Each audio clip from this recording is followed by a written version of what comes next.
Hello friends, स्वागत है आप सभी का मेरे YouTube channel SV coaching classes पर। और जैसा कि मैंने आपसे डिस्कशन कर लिया था पिछले वीडियो में, methods of preparation of carboxylic acids यानी कार्बोक्सिलिक एसिड बनाने की सामान्य विधियों का डिस्कशन मैंने आपसे कर लिया था। उसके जस्ट बाद जो अगला टॉपिक रहेगा वो है आपकी physical and chemical properties of carboxylic acids यानी कार्बोक्सिलिक अम्लों के भौतिक और रासायनिक गुण। तो कार्बोक्सिलिक अम्लों के भौतिक और रासायनिक गुणों में जो आपकी फिजिकल प्रॉपर्टीज होती हैं, जो भौतिक गुण होते हैं, वहां से एग्जाम में आपके थोड़ा सा कम पूछा जाता है। लेकिन अगर किसी अदर कॉम्पिटेटिव एग्जाम्स को आप दे रहे हैं तो वहां पर जो है भौतिक गुण वगैरह ज्यादा इंपॉर्टेंट हो जाते हैं। यहाँ से प्रश्न उसमें आपसे पूछे जा सकते हैं। ठीक, तो चलिए जान लेते हैं। बोर्ड के लिए केवल आपको उनको जान लेना है यहाँ पर, लेकिन अदर एग्जाम्स के लिए इनको समझ भी लेना है, तैयार भी करना है अगर अदर किसी एग्जाम की प्रिपरेशन करते हैं तब। ठीक, तो भौतिक गुण देखिएगा क्या है, लिखा हुआ कि कार्बोक्सिलिक अम्ल के भौतिक गुण है ना। तो नंबर फर्स्ट देखिए क्या लिखा है। तो H+ आयन त्याग करने के कारण ये अम्लीय होते हैं। आपको पता है आर्हेनियस ने अपनी अवधारणा में कहा था कि ऐसे पदार्थ जो जलीय विलयन में हाइड्रोजन आयन त्याग करते हैं, H+ आयन त्याग करते हैं, वो पदार्थ अम्ल कहलाते हैं। और इनके नाम में भी है कार्बोक्सिलिक अम्ल। नाम में आ रहा है अम्ल, इसका मतलब क्या है, ये H+ का त्याग करेंगे। ठीक, उसके बाद देखिए, तथा इनकी अम्लीयता एल्कोहल व फिनॉल से अधिक होती है। तो कहा गया है कि इनकी जो अम्लीयता है, इनकी जो एसिडिटी है, एसिडिटी, तो इनकी जो एसिडिटी है, अम्लीयता है, वो एल्कोहल से और फिनॉल से अधिक होती है ना। ध्यान से देखिएगा, जैसे अगर यहाँ पर एक छोटा सा ऑर्डर कहा जाए, है ना, जैसे यहाँ पर देखिएगा RCOOH, इसको आप तोड़ेंगे तो अम्लीय प्रकृति कैसे बनेगी इसकी, RCOO- और H+, है ना। ये देखिए, तो ये शो क्या कर रहा है, ये शो कर रहा है कि कार्बोक्सिलिक एसिड में अम्ल समूह होता है, यानी H+ आयन, हाइड्रोजन आयन होता है। और इसी हाइड्रोजन आयन के त्याग करने के कारण कार्बोक्सिलिक अम्ल क्या होते हैं, एसिडिक होते हैं, अम्लीय होते हैं। ठीक, तो ये तो पहले पॉइंट की क्लियरिटी हो गई।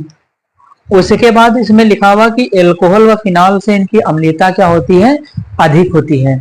क्यों होती है इनकी अम्लीयता अधिक, तो कार्बोक्सिलिक अम्लों में आपके अनुनाद की प्रक्रिया पाई जाती है। अनुनाद का मतलब ये होता है कि जब यहां से देखिए H निकल गया तो ऑक्सीजन पर क्या आ गया, निगेटिव चार्ज आ गया, माइनस का चार्ज। तो ये माइनस का चार्ज इस पूरे समूह में क्या करता है, घूमता रहता है। भाई किसी कंपाउंड के ऊपर अगर निगेटिव पॉजिटिव चार्ज लग जाता है तो वो कंपाउंड क्या करना चाहता है, उस चार्ज को कम करना चाहता है, हटाना चाहता है, ताकि वो उदासीन हो जाए और अधिक स्थायी बन जाए। तो माइनस का चार्ज जैसे ही यहाँ पर आएगा तो अनुनाद की प्रक्रिया, जिसको आपने क्लास 11th में पढ़ा होगा डिटेल में, अनुनाद की प्रक्रिया के कारण ये जो संरचना है RCOO-, ये बहुत अधिक स्थायी हो जाती है। और अत्यधिक स्थायी होने के कारण कार्बोक्सिलिक अम्ल तुरंत क्या करेगा, हाइड्रोजन आयन को त्याग कर देता है, बाहर निकाल देता है। और जो जितनी जल्दी हाइड्रोजन आयन का त्याग करेगा उतना ही अच्छा क्या होगा, एसिड होगा। तो यही बताया गया कि कार्बोक्सिलिक अम्लों की जो अम्लीयता है वो एल्कोहल से और फिनॉल से क्या होती है, अधिक होती है, ज्यादा होती है। ठीक, इसका कारण है अनुनाद। ये पॉइंट मैंने आपको बता दिया। अगर इससे मान लिया जनरल एक ऑर्डर बनाने के लिए कहा जाए तो ऑर्डर भी यहाँ पर बना सकते हैं। जैसे आपका कार्बोक्सिलिक अम्ल का फार्मूला RCOOH, सबसे ज्यादा एसिडिक कार्बोक्सिलिक अम्ल, उससे कम आप, तो RCOOH ये कार्बोक्सिलिक अम्ल है और ROH का मतलब है ये एल्कोहल है या फिर फिनॉल हो सकता है। भाई R की जगह पर अगर एरिल समूह ले लेंगे तो फिनॉल बन जाएगा, एल्किल समूह लेंगे तो एल्कोहल। तो ROH का मतलब है एल्कोहल हो सकता है या फिर फिनॉल हो सकता है। तो कार्बोक्सिलिक एसिड की अम्लता ज्यादा है, एल्कोहल या फिनॉल की कम होगी। तो पहला पॉइंट क्लियर हो गया। सेकंड देखते हैं, नंबर 2, कहा गया इनका क्वथनांक एल्कोहल से अधिक होता है। यानी बताया गया कि इनका क्वथनांक, क्वथनांक यानी क्या होता है, बॉइलिंग पॉइंट। ठीक, तो बॉइलिंग पॉइंट जो होता है आपके कार्बोक्सिलिक अम्लों का, वो एल्कोहल से क्या होता है, ज्यादा। यानी इनको उबलने के लिए टेम्परेचर ज्यादा देना पड़ेगा।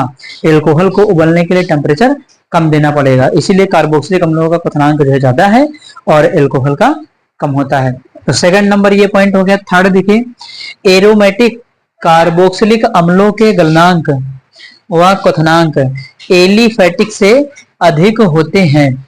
यानी यहाँ पर बताया गया कि एरोमेटिक कार्बोक्सिलिक अम्ल और एलिफेटिक कार्बोक्सिलिक अम्ल, एरोमेटिक कार्बोक्सिलिक अम्लों के गलनांक तथा क्वथनांक एलिफेटिक से अधिक होते हैं। यानी जो एरोमेटिक होते हैं, एरोमेटिक का मतलब क्या है? तो एरोमेटिक का मतलब है जैसे आपका बेंजोइक अम्ल है, जहां पर एरोमेटिक रिंग आ जाए, बेंजीन रिंग लग जाए, तो जैसे आपका बेंजोइक अम्ल है ना, तो बेंजोइक अम्ल में क्या होता है? बेंजोइक अम्ल का एरोमेटिक अम्ल है, तो एरोमेटिक अम्लों का जो गलनांक और क्वथनांक है वो एलिफेटिक से ज्यादा होगा।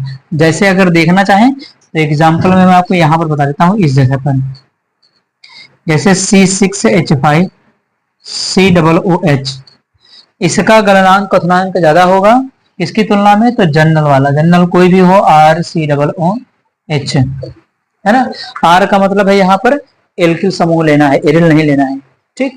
तो ये आपका बेंजोइक अम्ल जैसे है, ठीक, इसका गलनांक क्वथनांक एलिफेटिक वाले कार्बोक्सिलिक अम्ल से ज्यादा हो जाएगा, ठीक। उसके बाद अगला पॉइंट, निम्न अणुभार वाले कार्बोक्सिलिक अम्ल जल में अधिक घुलनशील तथा उच्च अणुभार वाले जल में कम घुलनशील होते हैं। कहा कि निम्न अणुभार वाले जो कार्बोक्सिलिक अम्ल हैं, निम्न अणुभार वाले क्या मतलब? जिनमें कार्बन की संख्या कम हो, ऐसे कार्बोक्सिलिक अम्ल जिनमें कार्बन की संख्या 1 हो, 2 हो, 3 हो, इस तरीके से। तो जिनमें अणुभार कम होता है या जिनमें कार्बन की संख्या कम हो, वो आपके कार्बोक्सिलिक अम्ल जल में अधिक घुलनशील होते हैं, क्योंकि जल कैसा होता है? जल ध्रुवीय होता है, जल में H+OH- आयन होता है। तुरंत क्या करेंगे? ये कार्बोक्सिलिक अम्ल उस पानी के अंदर H+ और RCOO- में टूट जाएंगे, बहुत ही आसानी से घुल जाएंगे वहां पर, ठीक। तो ये हो जाएगा। उसके बाद अगला कहता है कि समान अणुभार वाले साखित कार्बोक्सिलिक अम्ल जल में अधिक घुलनशील होते हैं, क्योंकि इनमें एल्किल समूह का पृष्ठीय क्षेत्रफल क्या होता है? घट जाता है। कहता है कि अगर आप समान अणुभार के एल्कोहल ले रहे हैं, जैसे मान लिया कि 7 कार्बन की चेन वाला कोई एक कार्बोक्सिलिक अम्ल ले लिया, है ना, तो 7 कार्बन वाले श्रृंखला वाले कार्बोक्सिलिक अम्ल को हम सीधे बना सकते हैं, उसकी शाखाएं बना सकते हैं। तो जब उसको ब्रांच करेंगे, उसकी शाखाएं बनाएंगे, तो जितनी ज्यादा शाखाएं बनाएंगे उतना उसका क्षेत्रफल कम होगा, और जितनी शाखाएं होंगी, जितना क्षेत्रफल कम होगा, उतनी ही घुलनशीलता उसकी ज्यादा होगी। तो यही बताया जा रहा है कि अधिक घुलनशील होता है क्योंकि इनमें एल्किल समूह का पृष्ठीय क्षेत्रफल घट जाता है, ठीक। तो ये हो जाते हैं आपके भौतिक गुण, ठीक। आप इनका स्क्रीनशॉट ले लीजिए, जिसके आगे की ओर डिस्कशन में आपसे करता हूं। तो चलिए, लास्ट पॉइंट को क्लियर करने के लिए मैंने एक छोटा सा एग्जांपल ले लिया, यहां पर देखिएगा इसको। तो यहां पर देखिए, कह रहा था कि समान अणुभार वाले जो साखित कार्बोक्सिलिक अम्ल हैं, कह रहा कि अणुभार उनका समान हो। अणुभार समान का मतलब क्या है? उनमें कार्बन की संख्या सेम हो, कार्बन की संख्या समान हो, हाइड्रोजन की संख्या समान हो, ऑक्सीजन की संख्या समान हो, यानी उनका अणुसूत्र क्या होगा? उनका अणुसूत्र समान होगा। जितने कार्बन सब में उतने ही कार्बन, जितने हाइड्रोजन सब में हाइड्रोजन की संख्या बराबर, और सब में ऑक्सीजन की संख्या बराबर। तो सब कुछ जब बराबर होगा तभी उनका अणुभार भी समान आएगा, ठीक। तो यहां पर देखिएगा, तो पहला एग्जांपल देखिएगा, 1 2 3 4 5 6, है ना। यहां पर देखिए क्या है? 6 कार्बन सीधी श्रृंखला में लगे हुए हैं, तो इसको क्या कहेंगे? हेक्सेनोइक अम्ल। पहला एग्जांपल स्ट्रेट चेन है हेक्सेनोइक अम्ल, जो आपका सीधे श्रृंखला में लगा हुआ है। अब इसी कार्बन के जो सीधी श्रृंखला बनी, इसमें हम ब्रांच कर दें, शाखा बना दें, तो देखिए शाखा बना दिया, CH3 CH2 CH और नीचे एक आ गया CH3, है ना। देखिए यहाँ पर 3 और 3, 6 कार्बन ही है, लेकिन अंतर क्या है? यहाँ पर देखिए ब्रांच बन गई, एक चेन बना दिया, नीचे देखिए CH3 लग गया। अब इसका नाम चेंज हो जाएगा, नाम क्या होगा? 2 मेथिल, दूसरे पर मेथिल लगा है तो 2 मेथिल, और 1 2 3 4 5 पेंटेनोइक अम्ल, तो इसका नाम क्या होगा? 2 मेथिल पेंटेनोइक अम्ल। इसमें ब्रांच बना दिया। उसके बाद इस श्रृंखला में एक और ब्रांच बना दिया, देखिए यहाँ पर देखिए डबल CH3, एक ऊपर भी लगा है, एक नीचे भी लगा है। तो यहाँ पर हम क्या करते जा रहे हैं? शाखाएं बढ़ाते जा रहे हैं, है ना, यानी उसकी लंबाई को कम करते जा रहे हैं, और उसका क्षेत्रफल कह रहा था कि क्या हो जाएगा? घट जाएगा। जब लंबाई कम हो जाएगी किसी भी वस्तु की, है ना, जैसे मार्कर है, इस मार्कर की लेंथ क्या हो जाए? कम हो जाए, लंबाई को कम कर दिया जाए, लंबाई को घटा दिया जाए, तो वहां पर क्षेत्रफल क्या हो जाएगा, कम हो जाएगा। ठीक, तो यहाँ पर यही हो रहा है। इसका देखिए, इसका क्षेत्रफल कितना था, यहां से लेकर के यहाँ तक पूरा क्षेत्रफल था, यानी इसने इतना स्पेस कवर कर रखा था यहाँ से यहाँ तक, देखिए, है ना, ये केवल जस्ट समझाने के लिए। तो यहाँ से यहाँ तक की इसका इतना क्षेत्रफल था। इसका क्षेत्रफल थोड़ा सा कम हो गया क्योंकि इसमें एक चेन बन गई, एक ब्रांच बन गई। इसमें देखिए क्षेत्रफल इसका यहाँ से यहाँ तक ही रह गया, है ना। तो देखिए ऊपर की तुलना में नीचे आने पर क्षेत्रफल क्या हो रहा, घट रहा है। तो अगर ये क्षेत्रफल घट रहा है तो जल में घुलनशीलता किसकी ज्यादा होगी, इस तीसरे वाले की। इसका नाम क्या है, 2,2 डाइमिथिल ब्यूटेनोइक अम्ल। तो इस तरीके का प्रश्न आपसे देकर के पूछा जा सकता है कि ब्रांच चेन वाले का नाम देकर के या इस तरीके से संरचना देकर के कौन अधिक घुलनशील कौन कम घुलनशील है, ये पूछा जा सकता है। तो अगर ऑर्डर लगाना चाहें तो ऑर्डर लगाने में क्या करेंगे, सबसे ज्यादा घुलनशील कौन सा होगा, तो सबसे ज्यादा सी नंबर। उससे कम कौन सा होगा, तो बी नंबर। उससे कम घुलनशील कौन होगा, तो आपका ए नंबर। तो सी, बी और ए इसका क्या हो जाएगा, ऑर्डर हो जाएगा। इस प्रकार से तो जितनी ब्रांच बनती चली जाएंगी उतना ही ज्यादा वो जल में घुलनशील होगा, क्योंकि उसका पृष्ठीय क्षेत्रफल कम हो जाएगा। तो सबसे ज्यादा घुलनशील सी हो गया, उससे कम बी है और सबसे कम क्या है आपका ए। रीजन क्या था वो मैंने यहाँ पर आपको बता दिया। अब इसका स्क्रीनशॉट लीजिए, फिर आगे की डिस्कशन में आपसे करता हूं।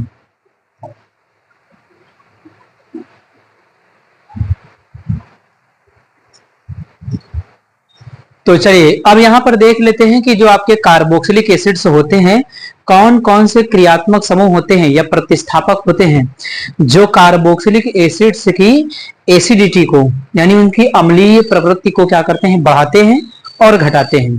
तो ध्यान से देखिएगा, यहाँ पर लिखा हुआ है कि एरोमेटिक अम्लों पर प्रतिस्थापकों का प्रभाव, और खासकर जो प्रश्न बनता रहता है वो आपका एरोमेटिक अम्लों से बनता है। एलिफेटिक में थोड़ा सा कम बनता है, लेकिन एरोमेटिक में ज्यादातर ये प्रश्न आपको देखने को मिलता है। तो सबसे पहला देखिएगा, लिखा हुआ है नंबर फर्स्ट, इलेक्ट्रॉन युग्म दान करने वाले, इलेक्ट्रॉन युग्म दाता, इलेक्ट्रॉन युग्म डोनर, इलेक्ट्रॉन पेयर डोनर, जिनको हम क्या कहते थे, प्लस आई वाले समूह, प्लस आई ग्रुप समूह। तो प्लस आई ग्रुप समूह क्या होता है, प्लस आई वाला समूह वो होता है जो इलेक्ट्रॉन घनत्व या लोन पेयर इलेक्ट्रॉन या इलेक्ट्रॉन युग्म को दान करने का काम करता है, डोनेट करने का काम करता है, यानी ये इलेक्ट्रॉन घनत्व को बढ़ाने का काम करता है। तो इलेक्ट्रॉन युग्म दाता जो इलेक्ट्रॉन घनत्व को बढ़ाने का काम करेगा, ध्यान से देखिएगा, जैसे यहां पर एक छोटी सी बात है, जैसे RCOO माइनस ये लगा हुआ है। अब यहाँ पर इसके साथ मान जाइए ये R क्या है आपका CH3 समूह है ना। तो CH3 क्या होता है, इलेक्ट्रॉन युग्म दाता। तो यहाँ पर देखिए नेगेटिव चार्ज है, तो पहले से नेगेटिव चार्ज, पहले से इलेक्ट्रॉन ज्यादा है, और ऊपर से ये क्या करेगा CH3, ये CH3 आपका इसमें जुड़ा हुआ है, ये इलेक्ट्रॉन घनत्व तो और बढ़ाएगा। तो अगर ये इलेक्ट्रॉन घनत्व तो और बढ़ाएगा तो पहले से ही उसके पास नेगेटिव चार्ज है, वो इलेक्ट्रॉन को हटाना चाहता है, और प्लस CH3 क्या है, और इलेक्ट्रॉन डेंसिटी बढ़ा रहा है। तो उस कंडीशन में क्या होगा, ये बिल्कुल अस्थायी हो जाएगा, है ना, क्योंकि इसको इलेक्ट्रॉन नहीं चाहिए, इलेक्ट्रॉन इसे खींचना चाहिए, और जबकि ये इलेक्ट्रॉन दे रहा है उसको, है ना। जैसे किसी व्यक्ति को भूख नहीं है ना, तो उसमें क्या है कि आप उसको जबरदस्ती भोजन दे रहे हैं, है ना, उसे आवश्यकता नहीं है। तो सेम टू सेम इसी प्रकार से ये भी एक, यहाँ पर इलेक्ट्रॉनों की कोई आवश्यकता नहीं है, और CH3 क्या है, इलेक्ट्रॉन डोनेटिंग ग्रुप है, इलेक्ट्रॉन प्रदान करने का काम कर रहा है, इसलिए इसकी स्टेबिलिटी क्या होगी, घट जाएगी, कम हो जाएगी। ठीक, तो ये जनरल एक समझाने के लिए था। अब यहां पर देखिएगा उसके बाद, तो इलेक्ट्रॉन जो दान करने वाले जैसे CH3, देखिए CH3 का नाम आया मेथिल OH हाइड्रोक्सी, OCH3 ये ईथर वाला समूह होता है इलेक्ट्रॉक्सी, और ये आपका NH2 है। तो इतने सारे समूह आदि अम्लीय प्रवृत्ति को क्या करते हैं, घटाते हैं। यानी किसी रिंग पर अगर ये लग जाएंगे तो अम्लीय प्रवृत्ति क्या हो जाएगी, घट जाएगी, कम हो जाएगी। रीजन क्या है, रीजन मैंने बता दिया, ये इलेक्ट्रॉन जो दान करते हैं, इलेक्ट्रॉन प्रदान करने का काम करते हैं, और इलेक्ट्रॉन प्रदान करने का नहीं बल्कि इलेक्ट्रॉन खींचने वाला समूह चाहिए, है ना। तो यहाँ पर देखिएगा, जैसे लिखा आपका कार्बोक्सिलिक अम्ल, ये है बेंजोइक अम्ल, बेंजीन के ऊपर COOH लगा है, ये बेंजोइक अम्ल है। और यहाँ पर देखिए CH3 लग गया नीचे, ठीक। तो CH3 क्या है, प्लस आई समूह है, प्लस आई ग्रुप है, ये इलेक्ट्रॉन युग्म दाता ग्रुप है। तो प्लस CH3 क्या करेगा, यहां से देखिए, जैसे ही इस जगह पर बता देते हैं आपको, है ना, यहां से भी क्लियर कर देते हैं। जैसे ये देखिए COO माइनस, और यहां लगा हुआ है आपका CH3। देखिए ऑक्सीजन पर माइनस है, ऑक्सीजन इस माइनस चार्ज को क्या करना चाहता है, हटाना चाहता है, है ना। लेकिन यहां से देखिए नीचे CH3 क्या है, ये इलेक्ट्रॉन युग्म दाता समूह है। ये क्या करेगा, इलेक्ट्रॉन घनत्व बेंजीन रिंग को और ज्यादा देगा। तो यहां से ये इलेक्ट्रॉन प्रोवाइड कर रहा है, ऊपर से इसके ऊपर और माइनस है, तो ये बिल्कुल क्या हो जाएगा, अस्थायी हो जाएगा, है ना। इस कंडीशन में ये जो अपना एसिडिक नेचर है वो बिल्कुल क्या कर देगा, कम कर देगा, यानी H+ को डोनेट करेगा ही नहीं, है ना, क्योंकि डोनेट करने के बाद ये बहुत अस्थायी बन जाएगा, इसलिए इसकी अम्लता क्या हो जाएगी, बिल्कुल कम हो जाएगी, और ये H+ आयन नहीं देना चाहेगा। ठीक, तो देखिए वही ऑर्डर यहाँ पर सामने लिखा हुआ आपका, सबसे ज्यादा अम्ली ये होगा, उससे कम अम्ली आपका ये होगा, और उससे कम आपका ये अम्ली होगा। ये एक ऑर्डर भी होता है। सबसे पर CH3 की प्रबलता क्या होगी, OH की कंपैरिजन में CH3 की जो प्रबलता है वो कम होगी, OH उससे अधिक, CH3 उससे अधिक, NH2 उससे अधिक। तो ये जो ऑर्डर यहाँ पर लिखा हुआ है ये भी प्रबलता का बढ़ता हुआ क्रम लिखा है, यानी CH3 कम आपका इलेक्ट्रॉन घनत्व बढ़ाएगा, OH उससे ज्यादा बढ़ाएगा, OCH3 और ज्यादा बढ़ाएगा, NH2 और ज्यादा बढ़ाएगा। ठीक, तो इसीलिए आपका ये ऑर्डर बन गया कि सबसे ज्यादा अम्लीय, उससे कम अम्लीय और उससे कम अम्लीय। ये तो समझाने के लिए था आपको, ठीक, तो इसको अलग रखते हैं, ये केवल समझाने के लिए था। उसके बाद देखिएगा सेकंड एग्जांपल लिखा हुआ, यहाँ पर बेंजोइक अम्ल है और यहाँ पर CH3, यहाँ पर CH3। इसमें देख रहे होंगे इसमें डिफरेंस क्या दोनों में, एक में यहाँ पर इसको क्या कहते हैं, इसको कहते हैं पैरा पोजीशन, ये पैरा पोजीशन, ये मेटा पोजीशन, है ना, और ये आर्थो पोजीशन। तो ortho Meta para, ortho Meta para, ortho Meta para, benzene में यही 3 पोजीशन होती है, ortho Meta para, ortho Meta para, ortho Meta para, यही है। अब अंतर क्या है, तो यहाँ पर मेटा पर CH3 लगा है, यहाँ पर पैरा पोजीशन पर। तो ये जो आपके ग्रुप होते हैं वो चाहे इलेक्ट्रॉन युग्म दान करने वाला हो या इलेक्ट्रॉन युग्म खींचने वाला हो, इनका जो प्रभाव होता है वो पैरा स्थिति पर बहुत ज्यादा होता है, मेटा पर कम होता है ना। यानी इलेक्ट्रॉन दान करने वाला ग्रुप हो या इलेक्ट्रॉन खींचने वाला समूह हो, इन सभी का जो प्रभाव होता है वो पैरा स्थिति पर यानी नीचे वाली पोजीशन पर इनका प्रभाव बहुत ज्यादा होता है, बहुत अधिक होता है। मेटा पर होता है लेकिन बहुत कम, तो इसीलिए मेटा वाला क्या होगा, इनकी तुलना में ज्यादा अम्लीय हो जाएगा, क्योंकि ये लोग जब मेटा पोजीशन पर रहेंगे, जब यहाँ पर पैरा पोजीशन पर रहेंगे, CH3 पैरा पोजीशन पर है, तो ये क्या करेगा, बहुत ज्यादा इलेक्ट्रॉन घनत्व बढ़ाएगा, जबकि ये CH3 थोड़ा सा कम इलेक्ट्रॉन घनत्व बढ़ाएगा, और जितने कम इलेक्ट्रॉन घनत्व बढ़ाएगा उतने ज्यादा वो क्या होगा, अम्लीय होगा। तो मेटा पोजीशन पर कोई भी समूह लगा हो, चाहे इलेक्ट्रॉन दान करने वाला हो या इलेक्ट्रॉन खींचने वाला हो, वो क्या करेगा, अम्लीय प्रवृत्ति को बढ़ाने या घटाने का काम और कम करता है। अगर मेटा पर है तब, अगर पैरा पर है तो वो उसको प्रवृत्ति को बढ़ाने या घटाने का काम अधिक करेगा, ज्यादा करेगा। ठीक, तो इसीलिए लिखा हुआ कि जो मेटा वाला है वो अधिक अम्लीय होगा, पैरा वाला जो है वो कम अम्लीय होगा, है ना। मान लीजिए इन्हीं दोनों में कंपैरिजन पूछ लिया जाए तो इसमें मेटा स्थिति पर है, इसमें पैरा स्थिति पर, और मेटा स्थिति पर इनके इलेक्ट्रॉन को देने का प्रभाव क्या होगा, कम। ठीक, तो ये बन जाएगा इसका ऑर्डर। इसी तरीके से आप कोई भी ऑर्डर लगा सकते हैं, यहां से कोई और लेकर के, जैसे देखिएगा यहाँ पर जैसे मैंने लगा दिया, एक आपका बेंजोइक अम्ल है, ये हो गया, और इसकी तुलना में अब इसकी जगह पर मैंने कर दिया यहाँ पर देखिए COOH, एक OH लगा दिया यहाँ पर, और अगले एग्जाम्पल में OH लगा दिया इस मेटा पोजीशन पर, पैरा COOH। तो देखिए यहाँ भी दोनों में कर दिया है, एक में OH मेटा पोजीशन पर है, एक में पैरा पोजीशन पर है। तो मेटा पोजीशन और पैरा पोजीशन, तो फिर वही ऑर्डर बन जाएगा, मेटा पर इफेक्ट कम होगा तो ये क्या हो जाएगा, ज्यादा एसिडिक होगा, ये उससे कम एसिडिक होगा। तो ध्यान ये रखिएगा कि मेटा पोजीशन पर कोई समूह है, चाहे इलेक्ट्रॉन देने वाला हो चाहे इलेक्ट्रॉन खींचने वाला हो, उसका प्रभाव कम होगा, अगर वो पैरा पोजीशन पर है तो उसका प्रभाव ज्यादा होगा। ठीक, तो ये कुछ ऑर्डर है, आप इनका स्क्रीनशॉट ले लीजिए, फिर इसके बाद अगला जो ऑर्डर है उसका डिस्कशन मैं आपसे करता हूं।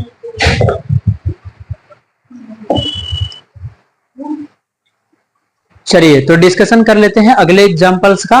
तो अब यहाँ पर देखिए इलेक्ट्रॉन युग्मग्राही, इलेक्ट्रॉन पेयर एक्सेप्टर, जिनको हम -I ग्रुप भी कहते थे। तो अगर किसी एरोमेटिक कार्बोक्सिलिक एसिड के अंदर -I वाला समूह अगर आता है तब क्या होगा, तो तब होगा क्या कि वो इलेक्ट्रॉन घनत्व को खींचने का काम करता है, इलेक्ट्रॉन डेंसिटी घटाने का काम करेगा उस कार्बोक्सिलिक अम्ल के समूह में। ठीक, तो अगर इलेक्ट्रॉन डेंसिटी घटाएगा तब उसमें क्या होगा, तब वहां पर जो आपकी एसिडिटी है, अम्लीयता है, वो बढ़ जाएगी।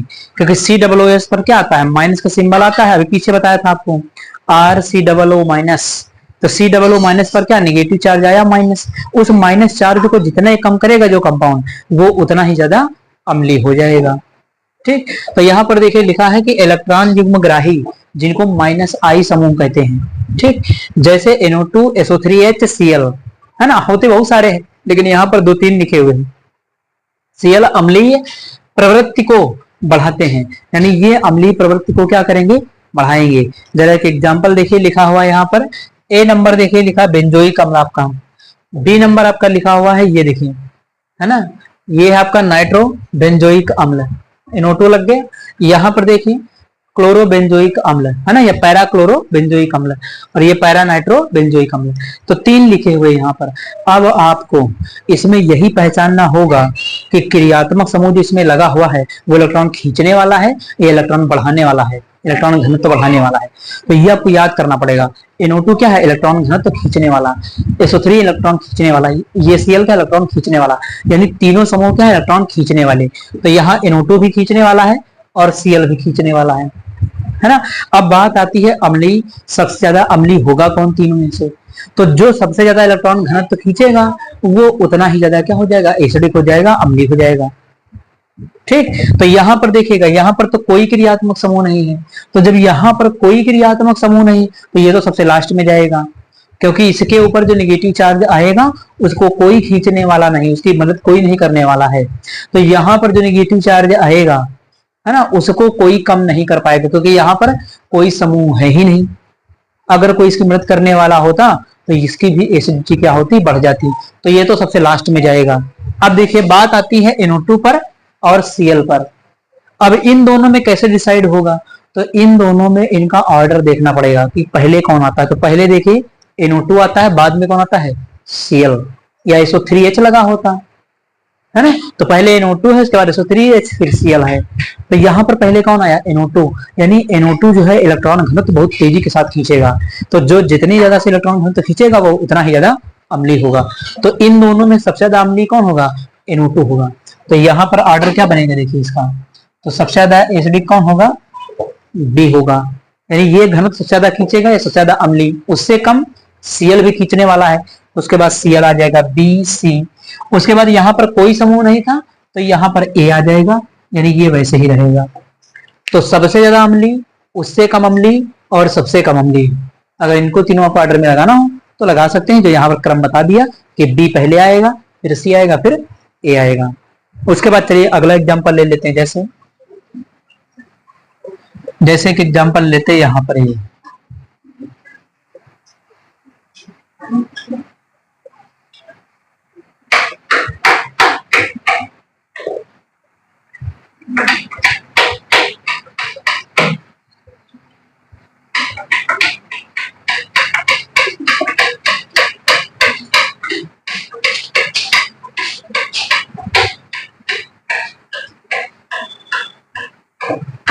चलिए ये देखिए इस एग्जाम्पल को ले लिया यहाँ पर, है ना।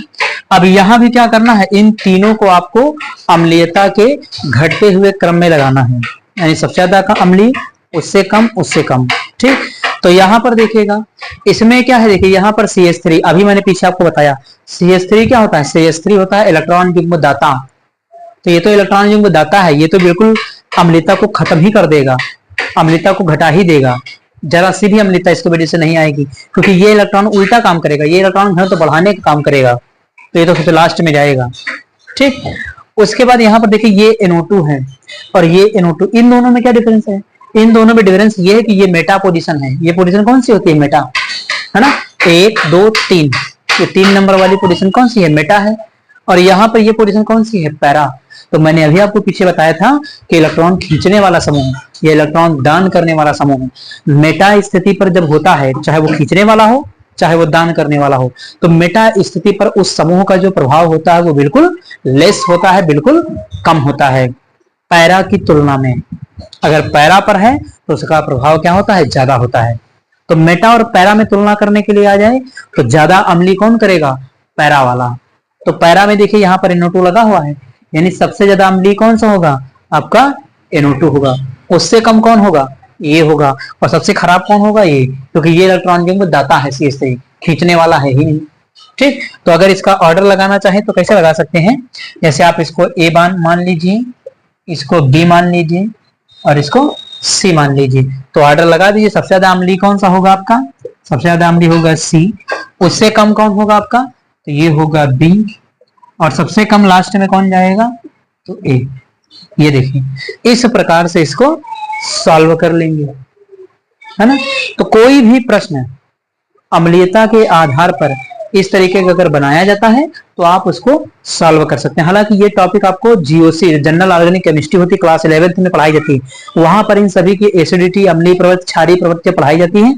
तो वहां पर बहुत सारे क्वेश्चन वगैरह की प्रैक्टिस करवाई जाती है आपको, है ना। कभी जब पढ़ाएंगे आपको तो सब कुछ विधिवत वहां पर करवाएंगे। यहाँ पर थोड़ी सी जानकारी थी कार्बोक्सिलिक अम्लों के विषय में, जो मैंने आपको यहाँ पर बता दिया है।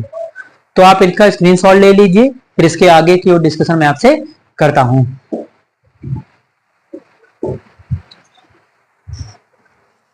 तो चलिए डिस्कशन कर लेते हैं अगले पॉइंट का। तो अगला पॉइंट देखिए क्या कहता है। तो थर्ड नंबर कहता है कि इलेक्ट्रॉन ग्राही समूह की संख्या बढ़ने पर अम्लीयता बढ़ती है। यानी इलेक्ट्रॉन युग्म ग्राही समूह की संख्या बढ़ने पर, अगर इनकी संख्या बढ़ने लगे, अभी तो ये स्थिति पर होते थे, अब अगर इनकी संख्या कहीं पर बढ़ने लगे तो इनकी संख्या बढ़ने पर अम्लीयता क्या होती है? बढ़ती है। जबकि इलेक्ट्रॉन युग्म दाता समूह की संख्या बढ़ने पर अम्लीयता क्या होती है? घटती है। जबकि इलेक्ट्रॉन युग्म जो दाता होते हैं, है ना, इनकी संख्या अगर बढ़ेगी तो वहां पर क्या होता है? अम्लीयता घटती है। और जनरली कहाँ हम देखेंगे? जनरली हम देखेंगे एलिफैटिक में। एरोमेटिक में तो केस बदलता रहता है, फिर बहुत लंबा डिटेल लेक्चर हो जाएगा, उसकी बात नहीं करेंगे, है ना। तो एलिफैटिक में यहाँ पर कुछ एग्जांपल देख लेते हैं। तो जैसे देखिएगा यहाँ पर CCl2 COOH, एक ये आपको दिया गया है, एक B नंबर दिया CCl3 COOH और CH2 Cl COOH। इसको अम्लीयता के घटते हुए क्रम में लगाना है, यानी सबसे अम्लीय पहले, उससे कम अम्लीय, उससे कम अम्लीय, ये ऑर्डर आपको लगाना है, घटता क्रम। ठीक, तो यहां पर देखना ये होगा कि इसमें समूह कौन सा है। तो समूह देखिए कौन सा है? Cl2 यानी Cl, क्लोरीन लगा है, यहाँ भी क्लोरीन है, यहाँ भी क्लोरीन। क्लोरीन अभी पीछे लिखाया था आपको, इलेक्ट्रॉन युग्म ग्राही होता है, इलेक्ट्रॉन युग्म खींचने वाला होता है। तो ये क्या करेगा? अम्लीयता को बढ़ाने का काम करता है। तो सीधे लिखा हुआ है कि इलेक्ट्रॉन युग्म ग्राही की अगर ग्रहण करने वाले की संख्या अगर बढ़ रही है तो अम्लीयता क्या हो जाएगी? बढ़ेगी। तो देखिएगा क्लोरीन की संख्या कहां पर ज्यादा है? जहां पर ज्यादा होगी वहां पर ज्यादा ग्रहण करेगा, और जहां पर ज्यादा ग्रहण करेगा वहां पर अम्लीयता ज्यादा हो जाएगी। ठीक, तो यहाँ पर 2 Cl, यहाँ पर 3 Cl, यहाँ पर 1 Cl। तो सबसे ज्यादा अम्लीय कौन होगा? जहां पर क्लोरीन की संख्या ज्यादा होगी, क्योंकि क्लोरीन क्या है? इलेक्ट्रॉन युग्म ग्राही है, खींचने वाला है। ठीक, तो खींचने वाले देखिए यहाँ 3 है। ठीक, तो सबसे ज्यादा अम्लीय कौन हो जाएगा? सबसे ज्यादा अम्लीय आपका B हो जाएगा। उससे कम संख्या कहां पर है? 2। यहाँ पर 2 क्लोरीन है तो यहाँ पर आपका आ जाएगा E। और सबसे कम कहां पर है? तो यहाँ पर 1 है, तो ये C नंबर आ जाएगा। यानी BAC क्या बन जाएगा? इसका ऑर्डर बन जाएगा। अगर देखना भी चाहें तो देख सकते हैं, जैसे यहाँ पर ये बना हुआ है, इसकी संरचना बनाकर के समझना चाहे तो देखिएगा। जैसे ये C है, यहाँ Cl, यहाँ Cl, यहाँ Cl, और ये लग गया COOH। ध्यान से देखिएगा, है ना। एक में मैं आपको बता भी देता हूँ कैसे होगा। तो यहाँ पर देखिए जब H+ निकल जाएगा, यहाँ से H+ त्याग कर दिया इसने, तो देखिए नेगेटिव चार्ज लगा। अब इस नेगेटिव चार्ज को खींचने वाला जो समूह होगा वो उतना ही स्थायी इसको बना देगा। यानी किसी भी कंपाउंड के ऊपर माइनस चार्ज क्या है? माइनस या प्लस चार्ज भार की तरह होता है, वो उसको हटाना चाहता है। तो यहाँ से ये क्लोरीन क्या करेंगे? इलेक्ट्रॉनों को खींचने का काम करते हैं। तो ये सब क्या करेंगे? यहाँ से इलेक्ट्रॉन को खींचेंगे इस जगह से। यानी यहाँ पर 3 लोग खींचने वाले लगे हैं, इलेक्ट्रॉन घनत्व घटाने वाले लगे हैं। और यही कार्बन को चाहिए, इस वाले कार्बन को क्या चाहिए? यही चाहिए कि इसका ये जो चार्ज है वो कम हो जाए, खत्म हो जाए। और चार्ज को खींचने का काम कौन कर रहा है? ये 3 लोग। यहाँ पर खींचने वाले लोगों की संख्या कितनी है? तो 3 लोग खींचने वाले। इलेक्ट्रॉन आसानी से खींच जाएगा और ये क्या हो जाएगा? स्थायी बन जाएगा। और जितना स्थायी बन जाएगा उतनी आसानी से H+ त्याग कर देगा बाहर। ठीक, तो सबसे ज्यादा अम्लीय हो जाएगा। अब यहाँ 3 लोग थे, यहाँ 2 लोग थे, यहाँ 1 लोग थे, तो बस यही ऑर्डर लगा दिया तीनों में मैंने, इसी रूल के हिसाब से कर दिया। ठीक, तो ये हो गया।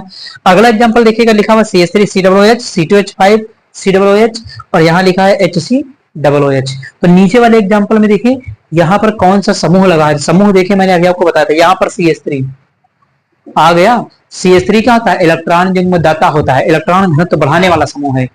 C2H5 ये कौन सा समूह है? इलेक्ट्रॉन युग्म बढ़ाने वाला समूह है ना। यहाँ पर H तो बीमार है बिल्कुल वैसे ही, है ना, ये तो ना बढ़ाएगा ना ही घटाएगा, ये तो बिल्कुल ऐसे पड़ा रहेगा। ठीक, तो ये क्या है यहाँ पर? तो सबसे ज्यादा देखिए CH3 है ना, उसके बाद C2H5।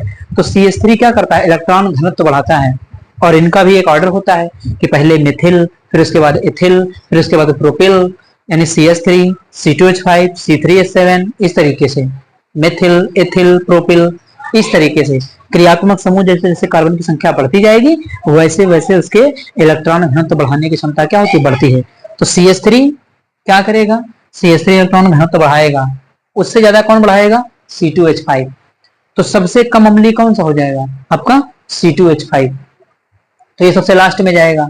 सबसे अच्छा अम्लीय कौन सा होगा? तो सबसे अच्छा अम्लीय ये होगा, क्योंकि यहाँ कोई भी इलेक्ट्रॉन घनत्व बढ़ाने वाला नहीं है। तो सबसे पहले कौन आएगा? सबसे पहले आपका C आएगा। ठीक, उसके बाद कौन आएगा? तो ये B आएगा, क्योंकि इसमें C2H5 क्या है? इसकी इलेक्ट्रॉन घनत्व बढ़ाने की क्षमता CH3 से क्या है? ज्यादा है। तो C के बाद कौन आएगा? आपका A वाला, यानी ये A आ जाएगा, है ना, क्योंकि CH3 की टेंडेंसी इलेक्ट्रॉन घनत्व बढ़ाने की C2H5 की तुलना में क्या होती है? कम। तो CA, और ये क्या आ जाएगा लास्ट में? B। तो सबसे ज्यादा अम्लीय कौन होगा? सबसे ज्यादा अम्लीय आपका C होगा। उससे कम अम्लीय कौन होगा? तो CH3 COOH H अम्ल है। उससे कम अम्लीय कौन सा होगा? C2H5 COOH, प्रोपेनोइक अम्ल है, सॉरी। तो CAB क्या हो जाएगा? इसका ऑर्डर बन जाएगा। तो सबसे ज्यादा अम्लीय, उससे कम अम्लीय, और सबसे कम अम्लीय, है ना। तो ये रहा आपका इलेक्ट्रॉन युग्म ग्राही की संख्या बढ़ने पर इसका जो क्रम होता है। कुछ एलिफेटिक यौगिकों में जनरल जो जानकारी थी वो मैंने आपको यहाँ पर बता दिया है। ठीक, तो उम्मीद करता हूं कि कार्बोक्सिलिक अम्लों से संबंधित आज जो मैंने आपको जानकारी बताई है वो समझ में आई हुई होगी। और अगर चैनल पर नए हैं तो चैनल को सब्सक्राइब करें, वीडियो को लाइक करें और शेयर करते रहिए। तो चलिए फिर मिलते हैं अपने नेक्स्ट लेक्चर में, तब तक की पढ़ाई करते रहिए। Thanks for watching this video.